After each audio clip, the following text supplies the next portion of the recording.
Sean bienvenidos a su programa Bibliar.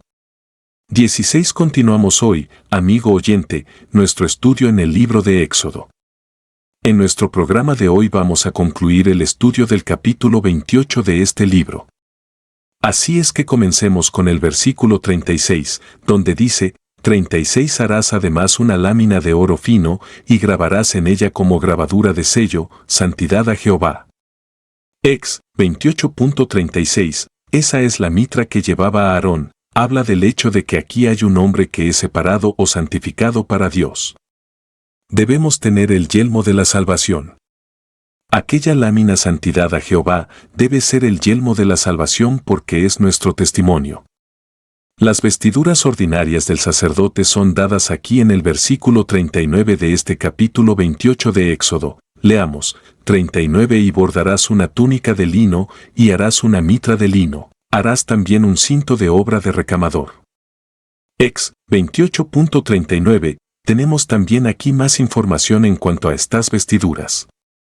Ahora, el versículo 42 prosigue con otros detalles. 42 y les harás calzoncillos de lino para cubrir su desnudez, serán desde los lomos hasta los muslos. Ex 28.42 Dios no quería ninguna manifestación de la carne. No te olvides de suscribirte y compartir el estudio de hoy. Bendiciones. El libro de Éxodo nos pinta un cuadro vívido de la presencia de Dios. Describe la construcción del tabernáculo, una tienda portátil donde Dios eligió habitar entre su pueblo. También detalla las vestiduras sagradas que usaban los sacerdotes que servían en este espacio santo. Estas vestiduras sacerdotales descritas en Éxodo capítulos 28 y 29 no eran simplemente atuendos ceremoniales, eran representaciones tangibles de verdades espirituales, ricas en simbolismo que sigue siendo relevante para los creyentes de hoy. Las instrucciones para confeccionar estas vestiduras eran increíblemente específicas. Dios ordenó el uso de materiales finos como oro, hilo azul, púrpura y escarlata, junto con lino tejido de manera compleja. Estos materiales lujosos significaban la importancia del rol sacerdotal y la reverencia debida a Dios. Las vestiduras mismas, el pectoral, el efod, el manto, la túnica, el cinto y la mitra, tenían cada uno un significado profundo. La lámina de oro en la parte frontal de la mitra, grabada con las palabras «Santidad al Señor», servía como un recordatorio constante de la dedicación de los sacerdotes. Cada vez que entraban al tabernáculo, se les recordaba que debían vivir vidas apartadas para los propósitos de Dios. Esta inscripción no era una declaración de su propia justicia, sino un recordatorio constante de la santidad de Dios y su llamado a reflejar su carácter. Las vestiduras sacerdotales eran un recordatorio visual del pacto entre Dios y su pueblo, cerrando la brecha entre lo humano y lo divino. Nos enseñan sobre el deseo de Dios de cercanía con nosotros y la importancia de acercarnos a Él con reverencia y asombro. Cada elemento del atuendo sacerdotal simbolizaba un aspecto crucial de su servicio y nuestra relación con Dios. La túnica de lino, por ejemplo, representaba la pureza y la justicia. Así como los sacerdotes debían ser limpiados y vestidos con estas vestiduras, nosotros también somos limpiados por la sangre de Jesús y vestidos con su justicia. El elaborado pectoral, adornado con 12 piedras preciosas, cada una grabada con el nombre de una tribu de Israel, significaba el papel del sacerdote como representante ante Dios, llevando las cargas y necesidades del pueblo en sus corazones. Esta hermosa imagen nos recuerda que Jesús, nuestro sumo sacerdote, lleva nuestros nombres e intercede por nosotros ante el Padre. El efod, que se usaba sobre el manto, era particularmente significativo. Tenía 2 hombreras, cada una con una piedra grabada con los nombres de las 12 tribus, que simbolizaban el peso de la responsabilidad que llevaba el sacerdote.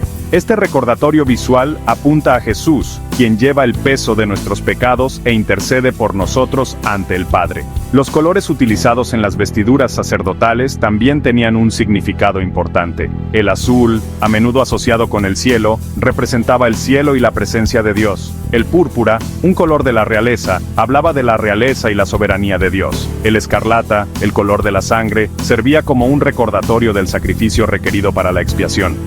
Estos colores, entretejidos, pintaban una imagen del carácter de Dios, su autoridad celestial, su sacrificio amoroso y su deseo de relación con su pueblo. El simbolismo del sacerdocio del Antiguo Testamento encuentra su cumplimiento final en Jesucristo.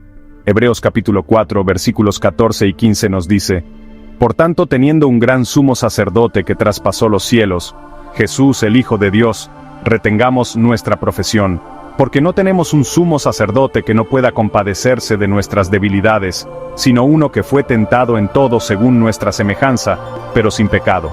Jesús, nuestro gran sumo sacerdote, ofrece el sacrificio supremo, expiando nuestros pecados de una vez por todas. Él comprende nuestras debilidades, habiendo experimentado las tentaciones que enfrentamos. Él está delante del Padre, no con un pectoral de piedras, sino con nuestros nombres grabados en sus manos, intercediendo por nosotros para siempre. Así como las vestiduras sacerdotales apuntaban a la santidad de Dios y la necesidad de expiación, también prefiguraban el sacrificio supremo de Jesús. El derramamiento de su sangre, simbolizado por el hilo escarlata, abrió un camino para que nosotros nos reconciliáramos con Dios. El Nuevo Testamento nos enseña que ahora somos un sacerdocio real, una nación santa. A través de Cristo, tenemos acceso directo a Dios. No necesitamos un sacerdote terrenal que medie por nosotros, porque Jesús es nuestro mediador, nuestro abogado y nuestro sumo sacerdote. Si bien es posible que no usemos vestiduras físicas como los sacerdotes de antaño, las lecciones espirituales que representan son eternas. La verdadera vestidura del corazón es la humildad. Así como los sacerdotes se acercaban a Dios con reverencia y asombro, nosotros también debemos venir ante Él con humildad, reconociendo nuestra necesidad de su gracia y misericordia. Nuestra consagración, nuestro uso de vestiduras espirituales, no se trata de rituales externos o esfuerzo humano. Se trata de entregar nuestras vidas a Dios, permitiéndole que nos limpie de adentro hacia afuera. Se trata de reflejar su carácter, su amor, gracia, misericordia y santidad en nuestra vida diaria. La verdadera consagración es una respuesta al amor abrumador de Dios por nosotros. Se trata de decir sí a su plan para nuestras vidas, confiando en su guía y permitiéndole que obre a través de nosotros. Se trata de ponernos la vestidura de la humildad, reconociendo que no somos nada sin Él. Continuamos, amigo oyente, nuestro estudio en el libro de Éxodo. En nuestro programa de hoy vamos a concluir el estudio del capítulo 28 de este libro. Así es que comencemos con el versículo 36, donde dice: Harás además una lámina de oro fino, y grabarás en ella como grabadura de sello, santidad a Jehová. Esa es la mitra que llevaba Aarón. Habla del hecho de que aquí hay un hombre que es separado o santificado para Dios. Debemos tener el yelmo de la salvación. Aquella lámina, santidad a Jehová, debe ser el yelmo de la salvación porque es nuestro testimonio. Las vestiduras ordinarias del sacerdote son dadas aquí en el versículo 39 de este capítulo 28 de Éxodo. Leamos: Y bordarás una túnica de lino, y harás una mitra de lino. Harás también un cinto de obra de recamador. Tenemos también aquí más información en cuanto a estas vestiduras. Ahora el versículo 42 prosigue con otros detalles. Y les harás calzoncillos de lino para cubrir su desnudez. Serán desde los lomos hasta los muslos. Dios no quería ninguna manifestación de la carne. No debía haber ninguna desnudez en el servicio de Dios, y eso lo debemos recordar también hoy en día. Estas vestiduras cubrían cualquier obra de la carne. Aarón y aquellos que estaban asociados con él en el servicio de Dios, todos se vestían del mismo modo. Aarón llevaba la vestimenta especial solo en las ocasiones especiales. Y así, amigo oyente, concluye nuestro estudio del capítulo 28 del libro de Éxodo. Nos encontramos ahora en el capítulo 29. En este capítulo 29 tenemos la consagración de los sacerdotes y las ofrendas que se hacían en esa ocasión. El capítulo 29 es un capítulo largo y en realidad no es tan interesante y conmovedor en su totalidad como lo pudiera ser. Sin embargo, estamos confiados que el Espíritu de Dios quiere usarlo para ministrarnos. Este es el libro básico de Dios para nosotros y contiene grandes lecciones espirituales. Dando comienzo a este capítulo 29 de Éxodo, leamos entonces el versículo 1 que dice: Esto es lo que les harás para consagrarlos, para que sean mis sacerdotes. Toma un becerro de la vacada y 2 carneros sin defecto. La consagración de un creyente no tiene nada que ver con lo que él mismo hace. Lo que vale es lo que Dios hace por nosotros. Nuestra consagración a Dios se apoya en la obra consumada de Cristo. tiene que apoyarse en ella. Sigamos adelante con este capítulo 29 de Éxodo y leamos los versículos 2 al 4. Y panes sin levadura, y tortas sin levadura amasadas con aceite, y hojaldres sin levadura untadas con aceite. Las harás de flor de harina de trigo, y las pondrás en un canastillo, y en el canastillo las ofrecerás con el becerro y los 2 carneros. Y llevarás a Aarón y a sus hijos a la puerta del tabernáculo de reunión, y los lavarás con agua. El lavamiento es típico de la regeneración. El apóstol Pablo en su carta a Tito capítulo 3 versículo 5 nos dice que nos salvó, no por obras de justicia que nosotros hubiéramos hecho, sino por su misericordia, por el lavamiento de la regeneración y por la renovación en el Espíritu Santo. El lavamiento mencionado en este pasaje tiene que ver con la regeneración, pero la fuente de bronce tiene que ver con un lavamiento totalmente diferente. Ahora Moisés pondrá a Aarón las vestiduras. Leamos los versículos 5 hasta el 9. Y tomarás las vestiduras y vestirás a Aarón la túnica, el manto del ephod y el pectoral, y le ceñirás con el cinto del ephod, y pondrás la mitra sobre su cabeza, y sobre la mitra pondrás la diadema santa. Luego tomarás el aceite de la unción, y lo derramarás sobre su cabeza, y le ungirás. Y harás que se acerquen sus hijos, y les vestirás las túnicas. Les ceñirás el cinto a Aarón y a sus hijos, y les atarás las tiaras, y tendrán el sacerdocio por derecho perpetuo. Así consagrarás a Aarón y a sus hijos. La consagración tiene que ver con lo que Dios hace, y no con lo que hacemos nosotros. Oímos hablar tanto hoy en día en cuanto a los servicios de consagración que se celebran en nuestras iglesias, y en los cuales los asistentes prometen dar o hacer algo. Se llaman servicios de consagración, pero la consagración significa el llegar a Dios con las manos vacías, pues Él quiere llenarlas. Eso es lo que significa la consagración. En el pasado he prometido cosas grandes, pero no he cumplido todo lo que he prometido. Y no quisiera pensar que eso es la consagración. No se trata de lo que yo le prometo a Él. La consagración es el acudir a Dios con las manos vacías, confesando nuestras debilidades y nuestra insuficiencia para hacer las cosas, y dejando que Dios haga lo demás. Si usted lee las oraciones de Moisés, de Elías, de David y de Samuel en el Antiguo Testamento, y las del apóstol Pablo en el Nuevo Testamento, notará que estos hombres nunca acudieron a Dios basándose en lo que eran, ni en quiénes eran, ni en lo que prometieron hacer para Dios. Tantas personas han hecho promesas y más promesas, suficientes como para cambiar el mundo si cumplieran sus promesas. Lamentablemente, muchas de aquellas promesas nunca se cumplen, porque en realidad no tenemos mucho que ofrecer a Dios. Quizá usted, amigo oyente, tenga algo que ofrecerle. Yo no tengo nada. Lo necesario es que lleguemos a Él con las manos vacías y le permitamos entonces que Él las llene. Consideremos ahora los sacrificios de la consagración. Leamos el versículo 10 de este capítulo 29 de Éxodo. Después llevarás el becerro delante del tabernáculo de reunión, y a Aarón y sus hijos pondrán sus manos sobre la cabeza del becerro. El sumo sacerdote y su familia ponían sus manos sobre la cabeza del becerro.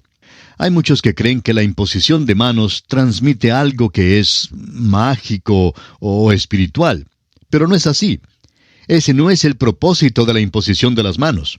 Lo único que puede ser transferido a otro hombre mediante la imposición de las manos son microbios patógenos. El poner las manos sobre el animal hablaba de la identificación.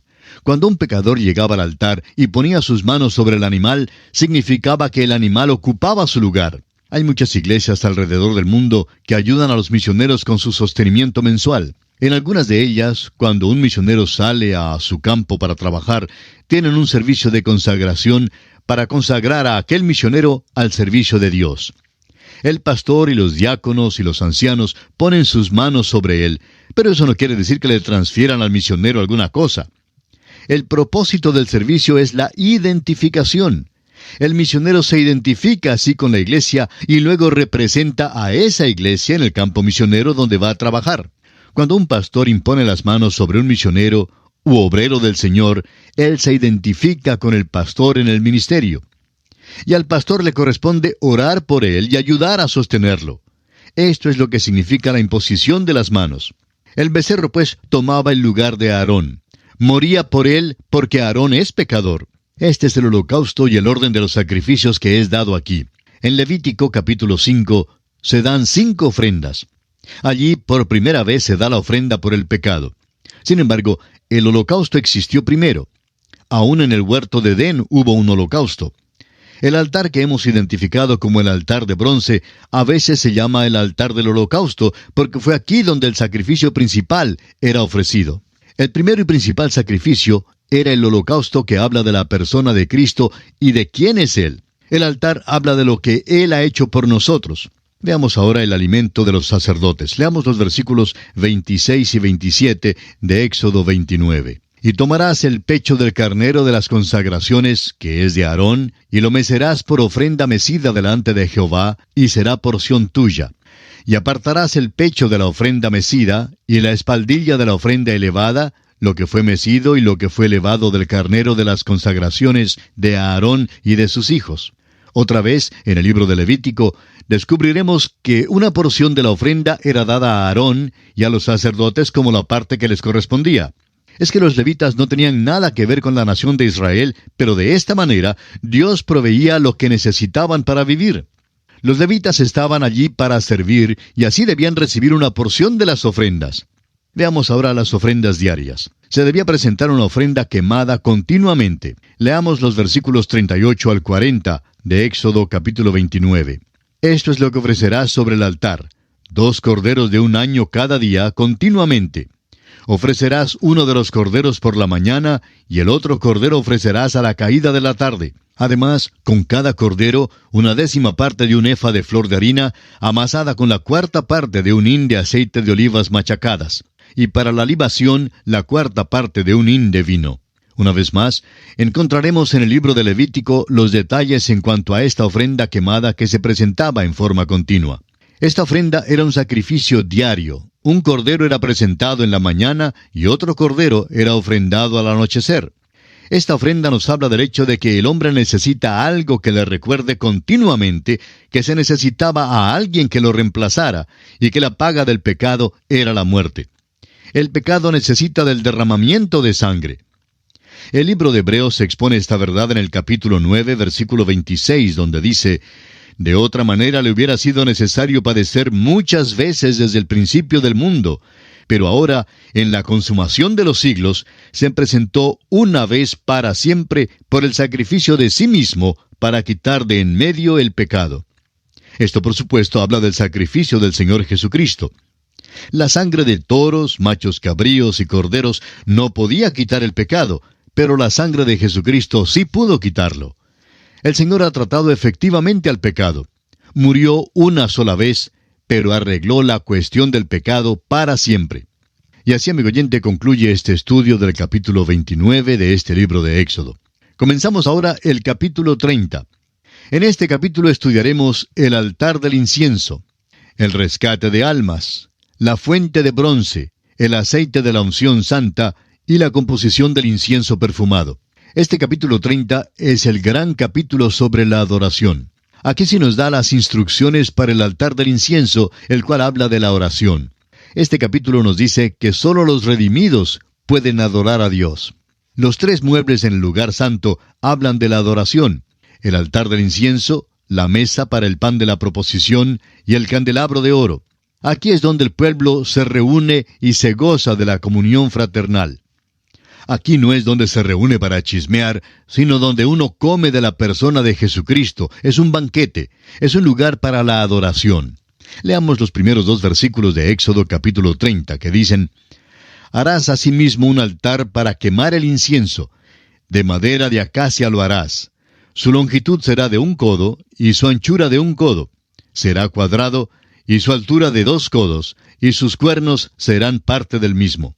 Las instrucciones revelan que este era un altar pequeño. También era cuadrangular, y eso nos enseña que debemos llegar a Dios en oración, reconociendo que Él nos oye por razón de Cristo. Ahora los versículos 3 y 4 dicen: y lo cubrirás de oro puro, su cubierta, sus paredes en derredor y sus cuernos, y le harás en derredor una cornisa de oro. Le harás también 2 anillos de oro debajo de su cornisa, a sus 2 esquinas a ambos lados suyos, para meter las varas con que será llevado.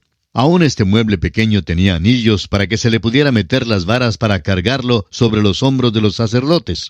En el libro de Números veremos que en la marcha a través del desierto, los levitas llevaban el tabernáculo y el mobiliario. Sigamos adelante ahora con el versículo 6 de Éxodo 30. Y lo pondrás delante del velo que está junto al arca del testimonio, delante del propiciatorio que está sobre el testimonio, donde me encontraré contigo.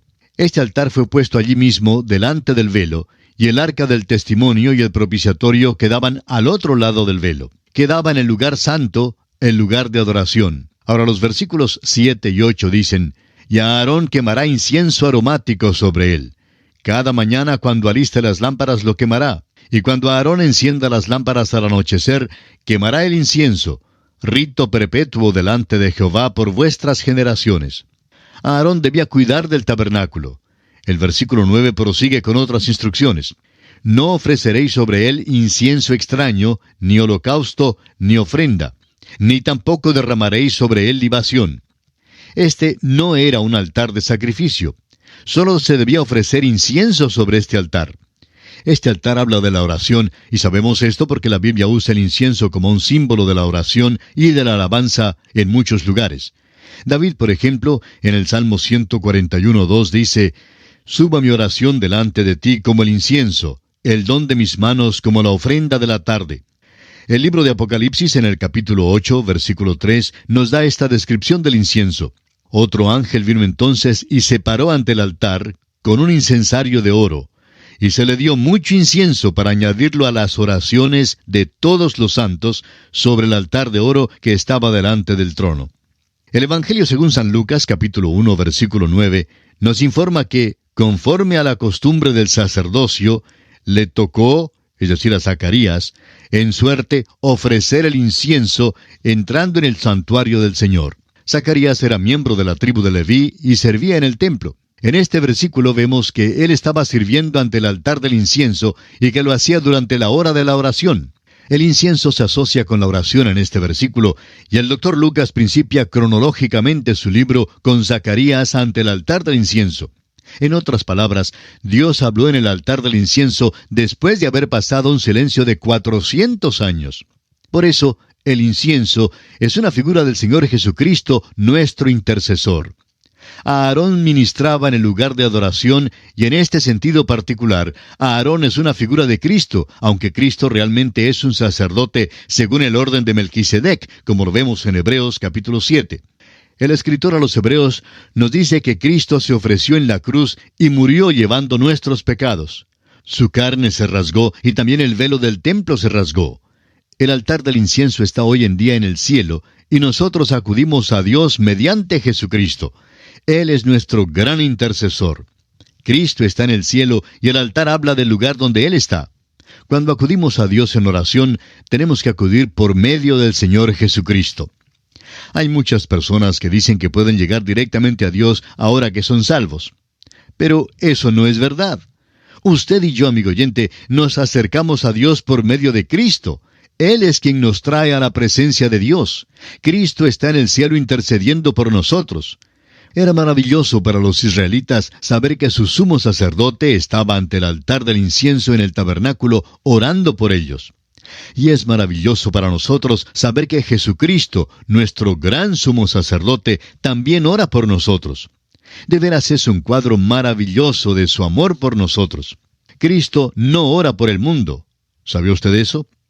En su gran oración sumo sacerdotal, Él dice en Juan capítulo 17, versículo 9, «Yo ruego por ellos, no ruego por el mundo, sino por los que me diste, porque tuyos son». Usted dirá, ¿por qué no ora Cristo por el mundo? Jesucristo murió por el mundo, y el Espíritu Santo habla a los corazones de los hombres y hace que la ofrenda de Cristo sea real para ellos, y les da la oportunidad de aceptar su obra en la cruz y de recibirle como su Salvador. Cristo no podía hacer más que morir por los pecados del mundo. Ahora Él está en el cielo, orando por aquellos que le han recibido como su Salvador. Estoy muy agradecido de que Él esté haciendo eso, porque si Él no estuviera en el cielo orando por nosotros, amigo oyente, es muy poco lo que lograríamos acá en la tierra. ¡Qué cosa más preciosa es tener a un gran sumo sacerdote que ora por nosotros! Dios oye nuestras oraciones por lo que Cristo es y por lo que Él hizo por nosotros en la cruz del Calvario. El apóstol Pablo nos dice en su carta a los Efesios capítulo 1, versículo 6, para alabanza de la gloria de su gracia, con la cual nos hizo aceptos en el amado.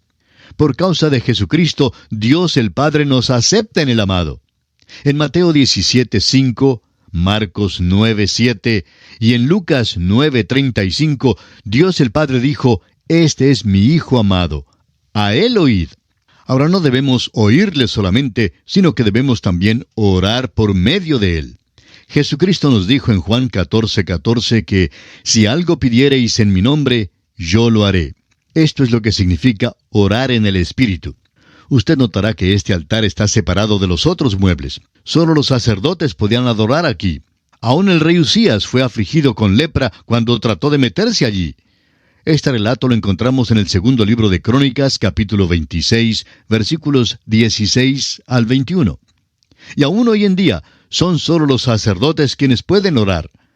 Hay mucha tontería vana y sentimental que se habla hoy en día en cuanto a las personas que supuestamente pueden vivir en el pecado y rechazar a Cristo, y luego en la hora de la adversidad pueden arrodillarse delante de Dios y esperar que les dé una contestación. Las películas incluyen escenas que describen experiencias como estas, y algunos predicadores que se guían por el sentimentalismo hablan como si tales cosas sucedieran.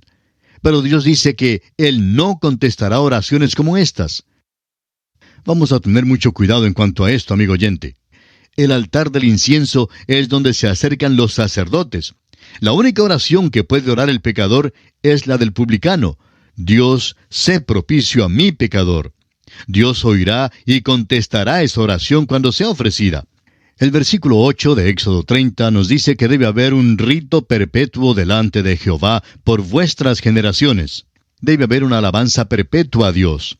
El apóstol Pablo en su primera carta a los Tesalonicenses, capítulo 5, versículo 17, nos manda a orar sin cesar. El incienso debía ser ofrecido sobre el altar por la mañana y por la noche. Cuando el sumo sacerdote entraba y ofrecía el incienso sobre el altar, pasaba un rato en el tabernáculo. La fragancia de aquel incienso penetraba sus vestiduras y cuando salía, el pueblo podía olerlo, podía sentir esa fragancia. Estaba llevando el desodorante que necesitaba. La dificultad con la mayoría de los santos hoy en día es que no están llevando el desodorante que necesitan y es el de la oración. Deje, amigo oyente, que sus oraciones suban a Dios como incienso fragante y penetrará sus vestiduras si pasa un rato en la oración. Veamos ahora los versículos 12 y 13 de Éxodo 30. Cuando tomes el número de los hijos de Israel, conforme a la cuenta de ellos, cada uno dará a Jehová el rescate de su persona, cuando los cuentes, para que no haya en ellos mortandad cuando los hayas contado. Esto dará todo aquel que se ha contado, medio ciclo conforme al ciclo del santuario. El ciclo es de 20 geras. La mitad de un ciclo será la ofrenda a Jehová. Este es el segundo requisito para la adoración. No habrá ninguna plaga entre ellos, porque serán redimidos. Debían ser rescatados con plata. La plata es el metal de la redención y un tipo de la redención. Todos los que adoraban tenían que ser redimidos. Oímos hablar mucho hoy en día en cuanto a la adoración pública. Realmente no hay tal cosa. Solo los redimidos pueden adorar. Ahora no solamente deben ser redimidos los que adoran, sino que también deben ser lavados, y eso nos trae a la fuente. La fuente está en el atrio exterior, y está construida de bronce, así como el altar es de bronce. Allí es donde Dios arregla la cuestión del pecado, y donde se encarga de nuestro pecado. La fuente de bronce es donde Dios se encarga de nuestros pecados, aunque nosotros somos santos. A veces los santos pecamos. Este concepto de que los santos son celestiales simplemente no es verdad. Morar en el cielo con los santos de amor, eso será glorioso, amigo oyente. Pero quedarme aquí en la tierra con los santos, a quienes yo conozco, pues eso es harina de otro costal. Y aquí nos detenemos por esta ocasión. Continuaremos en nuestro próximo programa Dios mediante. Que Dios le bendiga es nuestra ferviente oración.